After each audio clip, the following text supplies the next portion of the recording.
Hello everyone, कसे आहात सगळे? हा आहे माझा पहिला मिनी ब्लॉग माझ्या चॅनलवर. मी अपेक्षित करते की तुम्ही मला खूप सारं प्रेम देसाल. आणि हा ब्लॉग टाकायचं एकच कारण की आज माझा बर्थडे होता आणि मी 29 टर्न होऊन 30 होते.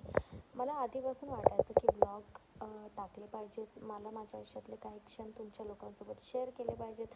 पण खूप दिवस झाला असं गट्स येत नव्हते. पण ठीक आहे, फायनली म्हटलं आता 30 क्रॉसच करणार आहे तर ठीक आहे, केलं पाहिजे.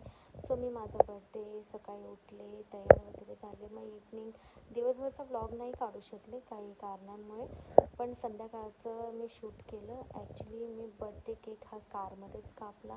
मी, माझा मुलगा आणि माझे हजबंड. मग इथून पुढे आम्ही जेवायला म्हणून बाहेर गेलो. जेवण झालं, घरी आलो आणि असंच मी माझ्या आयुष्यातले पुढचेही काही क्षण तुमच्या लोकांसोबत शेअर करेन. तर तुम्हाला आवडल्यास तुम्ही नक्की माझ्या ब्लॉगला, माझ्या चॅनलला खूप सारं प्रेम द्या आणि मी अपेक्षित करेन की लाईक, शेअर, सबस्क्राईब नक्की करताल. थँक्यू.